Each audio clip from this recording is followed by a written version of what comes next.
Hello everyone, કેમ છો બધા? I am professor Nilesh Kanderia from Noble Group of institution. હવે લાસ્ટ લેક્ચરમાં આપણે સમ નંબર 6 કમ્પ્લીટ કર્યો હતો, જેમાં તમે થોડુંક ડિટેલમાં સમજ્યા હતા.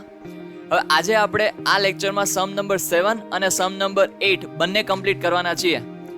હવે જો ઘણીવાર શું હોય છે કે દરેક વખતે એવું નથી કે તમને ફોર્મ્યુલામાં જે આપ્યું હોય, મીન્સ કે આપણે જે ફોર્મ્યુલા કીધા હોય એ જ પ્રમાણે ક્વેશ્ચન પૂછશે એવું જરૂરી નથી. ઘણી બધી વાર તમને પોતાની રીતના, એટલે કે ક્વેશ્ચનમાં જ છે ને ઘણી વાર આપી દેશે કે ભાઈ આને જો આટલા % કરતાં વધારે જાય તો આટલા % વેજ આપી દેવું, એવું પણ તમને આપ્યું હશે. તો સમ નંબર 7 અને સમ નંબર 8માં એવું જ કંઈક આપેલું છે. તો ચાલો શરૂ કરીએ આજનો આ લેક્ચર. હવે સૌથી પહેલા આપણે ક્વેશ્ચન નંબર 7 રીડ કરી લઈએ. Following are the labour rate in force in factory. Standard production આપ્યું છે 100 units per hour. Normal rate of labour છે ₹40 per hour. Differential wage rates. First કીધું છે આપણને 80% of piece rate if production is less than standard quantity, કે જો standard quantity કરતાં ઓછું જો કોઈ લેબર પ્રોડ્યુસ કરે તો એને કેટલો વેજ આપવાનો હતો કે 80% of piece rate. Then after second કીધું છે 110% of piece rate if production is more than standard quantity, કે જો સ્ટાન્ડર્ડ ક્વોન્ટિટી કરતાં જો વધારે કોઈ પ્રોડક્શન કરે તો એને કેટલા % પીસ રેટ આપવાનું છે, તો કે 110%, એટલે કે 10% વધારે આપવાનું છે. ધેન આફ્ટર આપણને કીધા છે લેબર વર્કર્સના નામ. કિરણ પ્રોડ્યુસીસ 750 units in 8 hours a day while Amit manufactures 1000 units in 8 hours a day. Find out wages of both Kiran and Amit. હવે અહીંયા છે ને તમને કિરણ અને અમિતના શું આપ્યા છે, તો કે ડેઝ, એટલે કે એની ઇન્ફોર્મેશન તમને થોડી ઘણી આપી છે. એના આધારે આપણે નક્કી કરવાનું છે કે કિરણને અને અમિતને કઈ રીતના વેજ મળશે, એ આપણે અહીંયા ડિસાઇડ કરવાનું છે. હવે જો આ ક્વેશ્ચનમાં જેમ થોડુંક ડિફરન્ટ રીતના આપ્યું છે, આપણે જેમ નોર્મલી ક્વેશ્ચનમાં કેમ ડાયરેક્ટ આપી દેતા હતા એવી રીતના આપેલું નથી. આપણામાં થોડુંક પોતાનું મગજ લગાવવું પડશે, કારણ કે એક તો મેથડનું નામ નથી આપ્યું. મેથડનું નામે હું તમને કહીશ, પણ છેલ્લે કહીશ હમણાં, કારણ કે ઓલરેડી તમને પણ ક્વેશ્ચનમાં આપશે તો મેથડનું નામ નહીં આપે, પણ અલ્ટિમેટલી આખી સિસ્ટમ કહી દીધી છે. જો સૌથી પહેલા તો આપણે એ જોવું પડે. હવે જો તમને ક્વેશ્ચનમાં છે ને સ્ટાન્ડર્ડ પ્રોડક્શન આપ્યું છે 100 યુનિટ્સ પર અવર, અને એક દિવસ કેટલાનો કીધો છે, તો કે 8 hours. એ તમને લાસ્ટ લાઈનમાં કીધું છે 8 hours તમને ઇન અ ડે વર્ક કરાવીએ છીએ આપણે લેબર વર્કર પાસેથી, એવું આપણને કીધું છે ઇનડાયરેક્ટલી, જો નીચે કીધું છે લાસ્ટ લાઈનમાં. હવે અહીંયા જોવા જાવ તો આપણે શું કરવું પડશે, તો કે આપણે પહેલા તો છે સ્ટાન્ડર્ડ યુનિટ, કારણ કે જો આપણે શું કરવાનું છે તો કે પીસ રેટ પ્રમાણે આપણે એને વેજ આપવાનું છે. તો પહેલા તો યુનિટ કેટલા પ્રોડ્યુસ કરીએ છીએ એ મળી શકે એમ છે કે નહીં, તો કે અહીંયા મળી શકે એમ છે. તો પહેલા આપણે કેટલા યુનિટ પ્રોડક્શન કરીએ છીએ, ફેક્ટરી કેટલા યુનિટ પ્રોડ્યુસ કરે છે એ પહેલા આપણે ફાઇન્ડ કરી લેવાનું. એને સ્ટાન્ડર્ડના આધારે લઈ અને પછી તમે નક્કી કરશો ને. તો અહીંયા જો સ્ટાન્ડર્ડ પ્રોડક્શન પર ડે પહેલા આપણે ફાઇન્ડ કરીએ, તો અહીંયા સ્ટાન્ડર્ડ પ્રોડક્શન પર ડે. હવે અહીંયા જોવા જાવ તો સ્ટાન્ડર્ડ પ્રોડક્શન પર ડે છે એ તમને કઈ રીતના મળશે. હવે જો તમને ક્વેશ્ચનમાં છે ને કીધું છે કે ભાઈ આપણે એક દિવસમાં કેટલા કલાક કામ કરીએ છીએ, તો કે એક દિવસમાં કેટલા કલાક કામ કરીએ છીએ, તો કે 8 hours. હવે ઉપર તમને કીધું છે તમે પર અવરમાં કેટલા યુનિટ પ્રોડ્યુસ કરો છો, તો કે 100. તો અલ્ટિમેટલી આપણે એક દિવસમાં, એટલે કે એક દિવસ આપણો કેટલી કલાકનો છે, 8 કલાકનો છે, 8 hours છે. તો 1 ડેમાં આપણે કેટલું પ્રોડક્શન કરશું, તો કે જો પર અવરનું કેટલું, તો કે 100. પર અવરનું કેટલું, તો કે 100. અને એક દિવસમાં આપણે કેટલા કલાક કામ કરીએ છીએ, તો કે 8 hours. તો અહીંયા ટોટલ તમે કેટલા યુનિટ પ્રોડ્યુસ કરશો, તો કે 800 યુનિટ્સ તમે પ્રોડ્યુસ કરશો ઇન અ ડે, એટલે કે એક દિવસમાં તમે 800 યુનિટ આપણે પ્રોડ્યુસ કરશું. હવે આ શું છે, તો કે સ્ટાન્ડર્ડ પ્રોડક્શન છે, કે આટલું આપણે નક્કી કરીને કીધું છે લેબર વર્કર્સને કે ભાઈ એક દિવસમાં 800 નું પ્રોડક્શન તો થવું જોઈએ. જો હવે આપણને શું કીધું છે ફર્સ્ટમાં, તો કે જો કીધું છે આપણને 80% piece rate if production is less than standard quantity, કે જો કોઈ લેબર વર્કર સ્ટાન્ડર્ડ આપણે જે કીધું છે આ જે સ્ટાન્ડર્ડ પ્રોડક્શન આઉટપુટ જે આપણે નક્કી કર્યા છે એના કરતાં જો કોઈ ઓછું પ્રોડક્શન કરશે તો આપણે એને કેટલા % પીસ રેટ આપશું, તો કે 80% આપણે એને આપશું, કે જેટલા એને આપણે નક્કી કર્યા હતા કે આટલા રૂપીસ અમે તમને આપશું એના કેટલા % આપશું, તો કે 80%. અને સેકન્ડમાં પણ એ કીધું છે કે જો કોઈ મોર ધેન કરશે, કે આપણે જે સ્ટાન્ડર્ડ નક્કી કરીને દીધું છે એના કરતાં જો વધારે કરશે તો આપણે કેટલા % આપશું, તો કે 110%. તો અહીંયા પેલા આપણે જોઈ લઈએ કિરણનું. હવે કિરણ છે એ કેટલું પ્રોડ્યુસ કરે છે? તો કિરણ પ્રોડ્યુસીસ કેટલા યુનિટ પ્રોડ્યુસ કરે છે? તો કે 750 યુનિટ્સ. અલ્ટિમેટલી જો 750 યુનિટ્સ ઇન 8 અવર્સ. હવે 8 અવર્સનો એક દિવસ છે, તો હું સિમ્પલ એમ લખી શકું 750 units in a day, which is less than standard production. શું છે? તો કે સ્ટાન્ડર્ડ પ્રોડક્શન કરતા શું છે? તો કે લેસ છે. એટલા માટે કિરણને કેટલા % પીસ રેટ મળશે? તો કે 80% piece wage, either piece rate તમે જી કયો એ મળશે. સમજાઈ જાય અહીં સુધી પહેલા? શું કામ એને 80%? કારણ કે સ્ટાન્ડર્ડ આપણે નક્કી કરીને દીધું હતું 800 units in a day, either in 8 hours, જે તમારે કેવું હોય. અને કિરણે કેટલું કર્યું પ્રોડક્શન? તો કે 750 યુનિટ્સ ઓનલી કર્યું. તો 750 તો 800 કરતા ઓછા જ કહેવાય, એટલે કે એને લેસ પ્રોડક્શન કર્યું છે આપણે કીધું તું એના કરતા. તો આપણે શું કરશું? તો કે આપણે જે કન્ડિશન મૂકી હતી એ પ્રમાણે આપણે એને રેટ આપશું. તો 750 ઉપર આપણે એને પીસ રેટ નક્કી કેટલો કરેલો છે? તો કે અહીંયા આપણે રેટ નક્કી કર્યો છે નોર્મલ રેટ ઓફ લેબર. કેટલો છે? તો કે 40 રૂપીઝ પર અવર. એટલે કે 1 કલાકના આપણે કેટલા આપીએ છીએ? તો કે 40 રૂપીઝ આપણે આપીએ છીએ. તો હવે જો અહીંયા તમે છે ને ડાયરેક્ટ કરી શકો છો કે યાર તમે માનો કે 40 રૂપીઝ છે પર અવરના, ને 1 અવરમાં કેટલા યુનિટ તમે પ્રોડ્યુસ કરો છો? તો કે 100. તો તમને પર યુનિટનો રેટ પણ મળી જાય અને તમે ડાયરેક્ટલી કેલ્ક્યુલેટ કરી નાખશો તો પણ ચાલશે. હવે અહીંયા હું તમને પર યુનિટનો રેટ ફાઇન્ડ કરતા શીખવાડું છું, કારણ કે આપણને ખબર પડે એટલા માટે. હવે જો પેલા તો રેટ પર યુનિટ કેટલું થશે? અહીંયા કેલ્ક્યુલેટ કરીએ તો રેટ પર યુનિટ કેટલું થશે? તો કે આપણને કીધું પર અવરના કેટલા રૂપીસ? તો કે 40 રૂપીસ ડિવાઈડ બાય આપણે કેટલા યુનિટ પ્રોડ્યુસ કરીએ છીએ 1 અવરમાં? તો કે 100.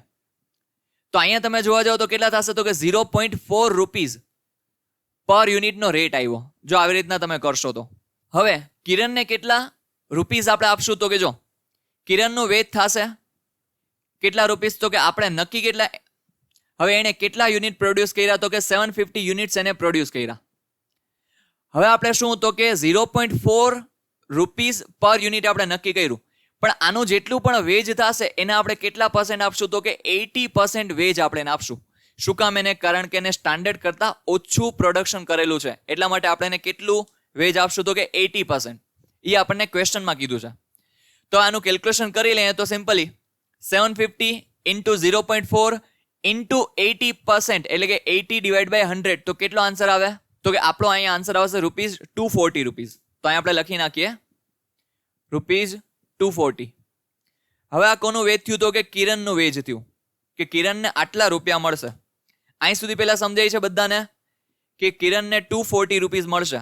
હવે કિરણને 240 શું કામ મળશે? કારણ કે એને સ્ટાન્ડર્ડ કરતાં ઓછું પ્રોડક્શન કરેલું છે એટલા માટે.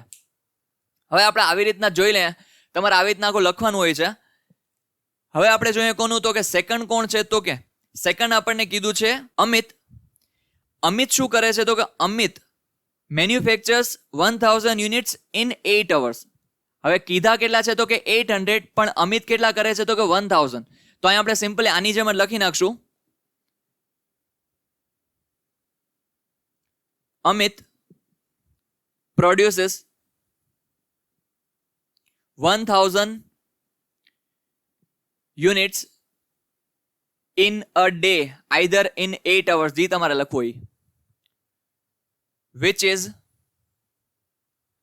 અહીંયા શું હતું? લેસ ધેન હતું. અહીંયા શું થઈ ગયું? તો કે મોર ધેન સ્ટાન્ડર્ડ પ્રોડક્શન. હવે સ્ટાન્ડર્ડ પ્રોડક્શન એ લખવું હોય તો લખી નાખવાનું. કેટલા યુનિટ છે? તો કે 800 યુનિટ્સ. અહીંયા પણ લખી શકો છો.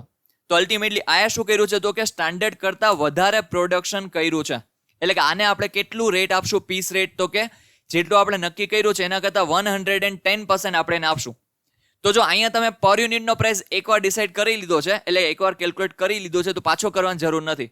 હા, માનો કે અહીંયા મારે અલગથી ફાઇન્ડ નથી કરવું, તો હું અહીંયા શું કરત ડાયરેક્ટ? તો કે 750 into 40 divide by 100 into 80%. Direct પણ તમે આમ કેલ્ક્યુલેશન બતાવી શકો છો. આગળ વધીએ તો હવે અહીંયા રેટ પર યુનિટ તો આપણને ખબર છે, તો કે યસ. તો ડાયરેક્ટ આપણે લખીએ વેજ કેટલું થશે? તો કે કેટલા યુનિટ આ પ્રોડ્યુસ કર્યા? તો કે 1000 યુનિટ. તો 1000 ઇન્ટુ પર અવરનો રેટ કેટલો છે? તો કે 0.4. તો 0.4 રૂપીઝ ઇન્ટુ, હવે અમિતને કેટલા પર્સેન્ટેજ રેટ મળે છે તો કે 110% એને વેજ રેટ મળે છે. તો અહીંયા જોવા જાવ તો 1000 ઇન્ટુ 0.4 ઇન્ટુ 110 ડિવાઈડ બાય 100 તો કેટલો આન્સર આવે? તો કે અહીંયા આન્સર આવશે 440 રૂપીઝ. તો આપણે અહીં લખી નાખ્યા 440 રૂપીઝ. આ કોનું વેજ થયું? તો કે અમિતનું. અહીં સુધી ક્લિયર થાય છે બધાને કે અમિતને કેટલું વેજ મળશે? તો કે 440 રૂપીઝ એને વેજ મળશે. એટલે કે જે પર્સન એફિશિયન્ટલી કામ કરતો હશે એને આમાં વધારે વેજ મળશે, કારણ કે એને જો અલ્ટિમેટલી વધારે પ્રોડક્શન કર્યું છે. અને હા, કટાઈ થશે. જેણે ઓછું પ્રોડક્શન કર્યું છે સ્ટાન્ડર્ડ કરતા, નક્કી કરેલા ટાઈમ લિમિટ તો મીટ કરવી જરૂરી છે ને. માનો કે તમે મને કહો કે સર હું વાંચીને ફૂલ પાકું કરી લઈશ, પણ સેમેસ્ટરની એક્ઝામ આવે એની પહેલા પાકું કરવાનું હોય ને. તમે માનો કે એક સેમેસ્ટર માટે વરસદી માંગો તો એ ક્યાંથી વ્યાજબી છે? તો થઈ શકે પણ નેક્સ્ટ યરમાં, એમ નેક્સ્ટ સેમમાં. આ વખતે કેટલી આવે, બીજું કંઈ થાય નહીં. આગળ વધીએ તો હવે નેક્સ્ટ આપણને ક્વેશ્ચન રીડ કરવાનો છે, ક્વેશ્ચન નંબર 8. તો ચાલો એ પણ કરી લઈએ. હવે જો ઇલ્યુસ્ટ્રેશન નંબર 8 માં આપણને કીધું છે સ્ટાન્ડર્ડ આઉટપુટ પર અવર કેટલું છે? તો કે 20 યુનિટ્સ.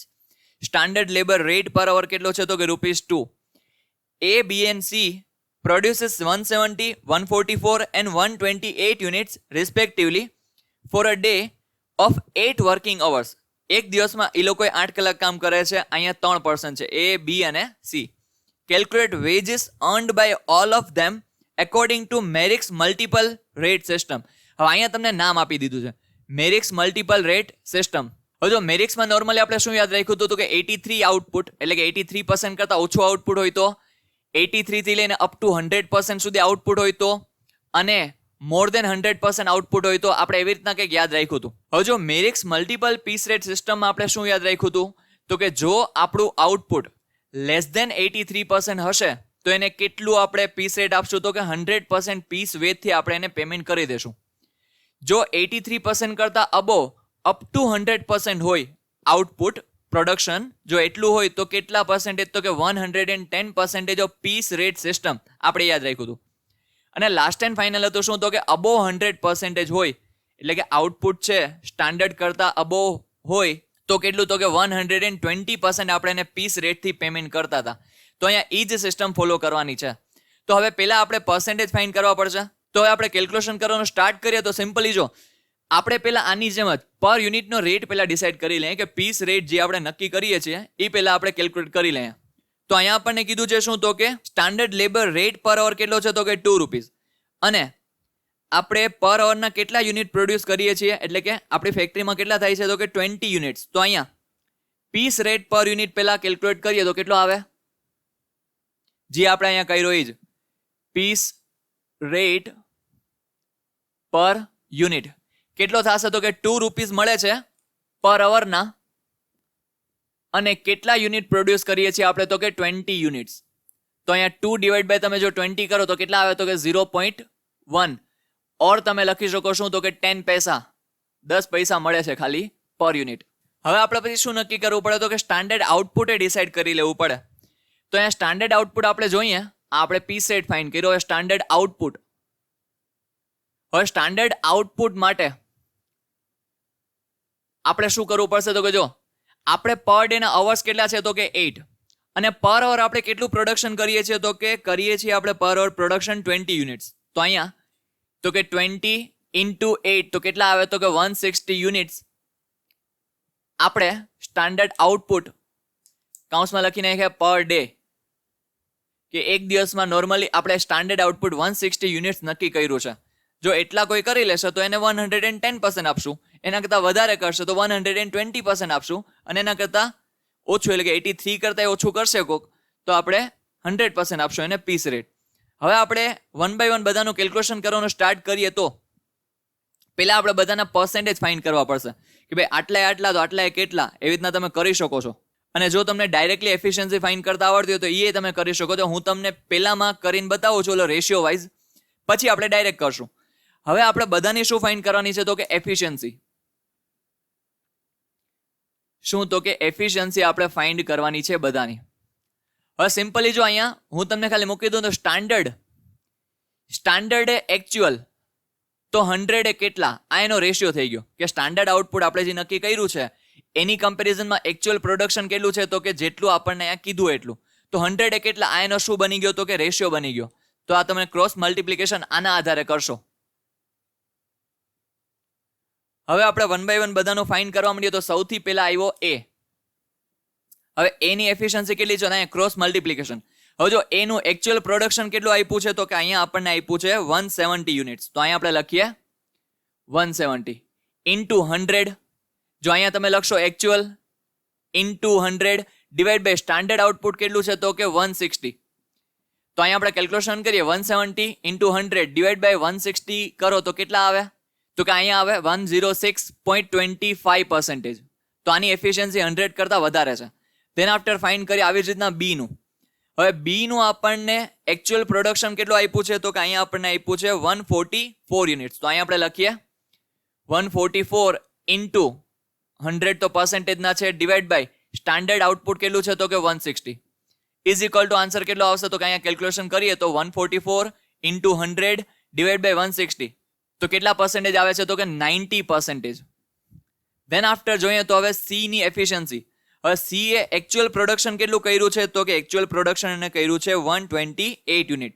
તો અહીંયા આપણે લખીએ 128 ઇન્ટુ 100 ડિવાઈડ બાય 160 તો કેટલું આવે, અહીંયા કેલ્ક્યુલેશન કરીએ તો 128 ઇન્ટુ 100 ડિવાઈડ બાય 160 કરો તો કેટલો આન્સર આવે, તો કે અહીંયા આન્સર આવે છે 80%. હવે અહીંયા જોવા જાઓ તો 3 સિચ્યુએશન આપણને આવી ગઈ છે મેરિક્સ વાળી. હવે એ પર્સને જે 100 કરતાં વધારે કર્યું છે, બી એ 90% એટલે કે 83 અબો અપ ટુ 100% ની વચ્ચે આ આવે છે, અને 83 બિલો આ આવે છે સી પર્સન. તો 3 સિચ્યુએશન આપણને આવી. હવે જો ત્રણેયને આપણે વેજ ફાઇન્ડ કરીએ તો કેટલા આવશે, તો કે અહીંયા સિમ્પલી પહેલા ઉપર લખી નાખીએ આપણે વેજ. હવે જો અહીંયા મારી પાસે જગ્યા નથી, પણ તમે જો ઓલું ટેબલ લખી શકો તો વધારે સારું, કારણ કે જો ટેબલ લખશો તો એટલીસ્ટ તમે કન્ડિશન લખવાની અહીંયા કે જે આપણે ફોર્મ્યુલામાં ભણ્યા હતા ને ફર્સ્ટ લેક્ચરમાં, જેવું ટેબલ બનાવ્યું હતું એવું પહેલા અહીંયા ટેબલ લખી નાખવું, અને પછી કહી દઉં કે એ ભાઈ આ કેટેગરીમાં આવે છે, બી આ કેટેગરીમાં આવે છે, અને સી આ કેટેગરીમાં આવે છે. હવે અહીંયા મારી પાસે જગ્યા ઓછી છે એટલે હું ટેબલ તો નહીં ડ્રો કરી શકું, હું ડાયરેક્ટ કરું છું. હવે એ પર્સન છે એને 100 કરતાં વધારે કર્યું છે, એટલે કે એને કેટલા % પીસ રેટના મળશે, તો કે 120% મળશે. તો અહીંયા પહેલા તો આપણે ફાઇન્ડ કરીએ કે પીસ રેટ કેટલું મળશે એને. હવે એને કેટલા યુનિટ પ્રોડ્યુસ કર્યા છે, તો કે 170 ઇન્ટુ પીસ રેટ કેટલો છે, એટલે કે પીસ રેટ પર યુનિટ કેટલો છે, તો કે 0.1. તો અહીંયા 0.1 કરીએ તો કેટલો આન્સર આવે, તો કે કરી લે, કેલ્ક્યુલેશન કરવું ન પડે પણ સિમ્પલી કરી લે. 170 ઇન્ટુ 0.1 તો કેટલા આવે, તો કે 17 રૂપીસ. હવે 17 રૂપીસ એને નોર્મલી મળવા જોઈએ, 17 રૂપીસ પીસ રેટ પ્રમાણે, પણ એણે સ્ટાન્ડર્ડ કરતાં વધારે પ્રોડક્શન કર્યું છે તો એને કેટલા પર્સન્ટેજ મળશે, તો કે આના 120%. તો અહીંયા હું કરીશ 120 ડિવાઈડ બાય 100. હવે હું કેલ્ક્યુલેશન કરું 17 ઇન્ટુ 120 ડિવાઈડ બાય 100 કરીએ તો કેટલો આન્સર આવે, તો કે અહીંયા આન્સર આવે છે 20.40 રૂપીસ. આવી રીતના આન્સર આવે છે 20.40 રૂપીસ એ પર્સનને મળશે. હવે એવી રીતના જ આપણે કેલ્ક્યુલેશન કરીએ બીનું. હવે બી એ કેટલા યુનિટનું પ્રોડક્શન કર્યું છે, તો કે 144. તો અહીંયા આપણે લખીએ 144 ઇન્ટુ 0.1. તો કેલ્ક્યુલેશન ઉપર તમને દેખાતું હશે 144 ઇન્ટુ 0.1 કેટલો આવે, તો કે 14 રૂપીસ ઇન્ટુ. હવે બી નું જોવા જાઓ તો એ કયા લેવલ ઉપર છે, તો કે 83 કરતાં વધારે કર્યું છે, અપ ટુ 100 સુધી કર્યું છે. તો આને કેટલા % પીસ રેટના મળશે, તો કે 110%. તો અહીંયા હું કરીશ ઇન્ટુ 110 ડિવાઈડ બાય 100. હવે જો આપણે કેલ્ક્યુલેશન કરીએ તો 14 ઇન્ટુ 110 ડિવાઈડ બાય 100 તો કેટલો આન્સર આવે, તો કે આન્સર આવે છે 15.84 રૂપીસ. તો અહીંયા આપણે લખી નાખીએ 15.84 rupees. Then after last and final કોણ છે, તો કે પર્સન સી. હવે સી કેટલા યુનિટનું પ્રોડક્શન કરે છે, તો કે 128 ઇન્ટુ 0.1. હવે 128 ઇન્ટુ 0.1 તો કેટલા આવે, તો કે 12.8 રૂપીસ ઇન્ટુ. હવે આ એ સ્ટાન્ડર્ડ કરતાં ઓછું પ્રોડક્શન કર્યું છે એટલે આને કેટલા % ઓફ પીસ રેટ મળશે, તો કે 100%. હવે 12.8 ના 100% એટલે એ જ વસ્તુ થાય 12.8. આના માટે કેલ્ક્યુલેશન કરવા જવું પડે નહીં. તો અહીંયા આપણને આન્સર મળ્યો કે ભાઈ પર્સન એ ને કેટલું વેજ મળશે, તો કે 20.40 રૂપીસ. પર્સન બી ને કેટલું વેજ મળશે, તો કે 15.84 રૂપીસ. અને પર્સન સી ને કેટલું વેજ મળશે, તો કે 12.8 8 રૂપીઝ. આ આપણો થઈ ગયો આન્સર ફાઇનલ. હવે જોવા જાઓ તો આ કઈ મેથડ હતી બંને? તો કે આ જોવા જાઓ તો મેરિક્સ પીસ રેટ સિસ્ટમ થઈ, અને આ જોવા જાઓ એની પહેલાનું આપણે ભણ્યા હતા ને, યાદ હોય તો ફોર્મ્યુલા વખતે Taylor's differential piece rate. Ultimately જો એ જ કીધું છે. અહીંયા તમને ખાલી મેથડની જગ્યાએ પર્સન્ટેજ આપી દીધા છે. એટલે કે આ કેસમાં જો તમને આખું ઓલું ટેબલ યાદ નહીં હોય ને તો પણ તમે આ સમ કરી શકશો, અને આ કેસમાં તમને મેરિક્સનું ટેબલ યાદ હોવું જરૂરી છે. તો બંને રીતના તમને આપી શકે છે. ક્યારેક ક્યારેક તમને જો કોઈ સારો પેપર સેટર હોય તો પર્સન્ટેજ આપી દે, અને જો કોક હોય કે ભાઈ તમને ખબર હોવી જોઈએ એને ચેક કરવું હોય તો એ શું કરે, તો કે ડાયરેક્ટ આપે નહીં, એ તમને આમ પર્સનનું નામ આપી દે, જેથી ખબર પડે કે તમને યાદ છે કે નહીં. તો સારું, અહીંયા આપણો સમ થઈ છે કમ્પ્લીટ. જો આ બંનેમાં કંઈ ક્વેશ્ચન હોય તો અત્યારે ત્યાં નીચે કમેન્ટ કરજો, અથવા મને કોન્ટેક્ટ કરી લેજો, તો આપણે એ પહેલાં સોલ્વ કરી લેશું. સો જો ફાઇનલી તમને વિડીયો ગમ્યો હોય તો શું કરજો, વિડીયોને લાઇક, તમારા મિત્રો સાથે શું કરજો તમે, તો કે શેર, અને જો ચેનલ પર નવા છો તો ચેનલને કરજો સબસ્ક્રાઇબ. મળીએ નવા વિડીયોમાં નવા સમ સાથે. Till then take care, bye bye.